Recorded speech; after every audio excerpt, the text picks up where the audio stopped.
old Merrick House had been abandoned for almost 40 years, standing alone at the edge of black pine forest, where the trees wrapped around it like claws.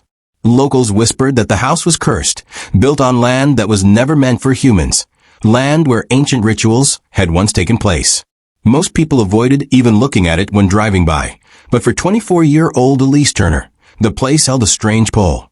She was a paranormal archivist and freelance researcher addicted to investigating places that everyone else feared. When she received an anonymous email claiming that Merrick House was awakening again, curiosity pulled her like a noose. She arrived on a cold October evening with her camera, recorder, and notebook, determined to document everything. The moment she stepped inside, the air shifted from icy to suffocatingly warm. The floors groaned under her weight, almost as if the house recognized her. Dust-covered furniture still sat in the rooms, as though the family who lived there had disappeared mid-step.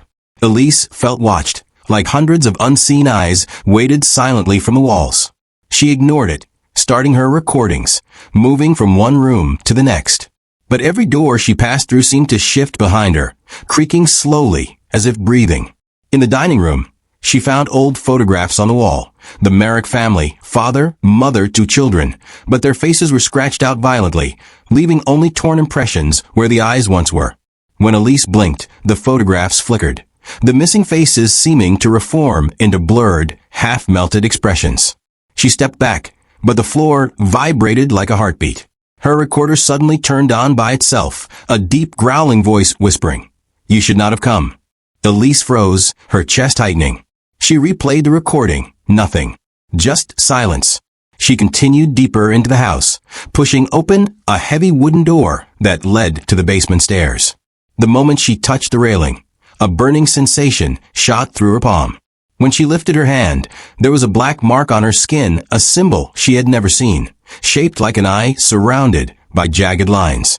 Her heart pounded hard, but she forced herself down the stairs, the air becoming heavier with every step, like she was descending into a different world. The basement smelled metallic and wet. In the corner, she found a circle carved painfully into the concrete floor, filled with dried crimson stains and symbols etched around it. A ritual site. Suddenly, a loud thud sounded behind her. When she turned, the basement door slammed shut with such force the walls shook. Elise rushed up the stairs, pulling at the door, but it wouldn't budge. Then, whispering began, voices overlapping, rising, filling the darkness around her. The temperature dropped so fast that her breath turned white.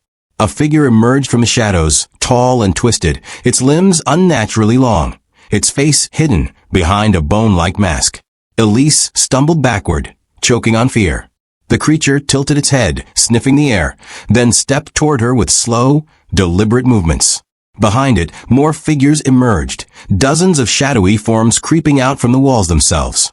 Elise screamed, scrambling for anything to defend herself. Her hand found an old, rusted lantern, and she swung it wildly, the glass shattering. The sudden burst of light from the flames startled the shadows, making them recoil. Taking advantage of the moment, she ran up the stairs, slamming her shoulder into the door again and again until it cracked open, splinters cutting her skin. She dragged herself into the hallway, gasping for air. But the house wasn't done with her.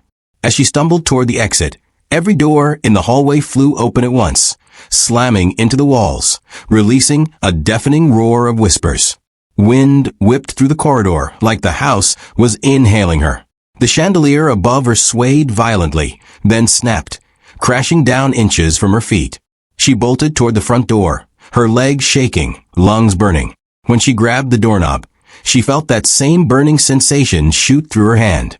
The symbol on her palm glowed a deep, angry red. The front door melted away into darkness, as if it had never existed. Elise screamed in frustration, turning around to find the walls closing in. The wallpaper peeled off, falling like decaying flesh, revealing pulsating veins beneath the wooden structure, as if the house was alive, hungry. A voice boomed from everywhere. "Your soul belongs to us now." Elise ran into the living room, climbing over broken furniture. Her camera lay on the floor, though she hadn't dropped it. When she picked it up, the screen flickered with footage she never recorded, images of her walking around the house, but behind her was always a shadow with glowing red eyes. The shadow grew closer in every frame until the last video showed it standing right behind her. Her blood ran cold. She threw the camera, but the footage continued playing on shattered pieces of the screen.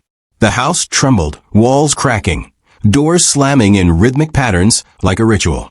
The symbols etched on her palm grew brighter, burning deeper, crawling up her arm like roots. Elise fell to her knees, crying out in pain. The house's whispers grew louder, chanting something in a language older than time. From the corner of the room, the masked demon appeared again, holding out its long, clawed hand. Beneath its mask, two glowing eyes burned like dying stars. Elise tried to crawl away, but her limbs locked as if an invisible force held her still. The demon touched her forehead, and instantly her surroundings changed. She found herself in the same house, but years in the past, when the Merrick family still lived. She witnessed the father conducting rituals in the basement, desperate to make contact with supernatural entities for power and immortality. Instead, he opened a portal to something far worse. The demons consumed the family one by one, taking their faces, trapping their souls inside the walls. Elise saw their screams burned into the house like scars. When the vision ended, she collapsed back into the present, gasping. "Why me?" she whispered. The demon answered without moving its mouth. "Because you were called." Elise realized the email wasn't a warning, it was an invitation. She had been chosen, and the house wanted her as its next vessel. Summoning every last bit of strength, she reached into her bag and pulled out a small silver pendant her grandmother had given her. The only thing she ever said could protect Elise from dark places.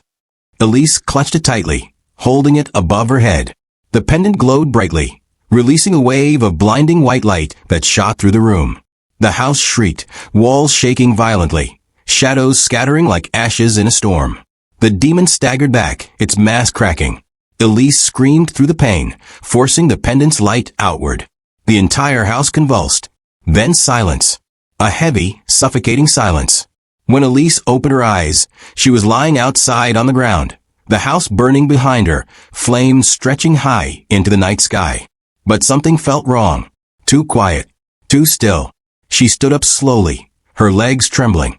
As she walked away, she heard a faint whisper behind her. "You didn't escape, we let you go." Elise's blood froze. She looked down at her palm. The symbol was still there, darker than before. She ran to her car, hands shaking. When the engine started, the radio flickered on, playing a distorted version of her own voice screaming from inside the house. She sped away, tears streaming down her face. But the last thing she saw in the rearview mirror made her scream all over again. The burning house wasn't burning anymore. It stood perfectly intact, and in the upstairs window, the demon watched her leave. Elise realized the horror wasn't the house itself, it was what she carried with her. The demons had marked her, and they were coming.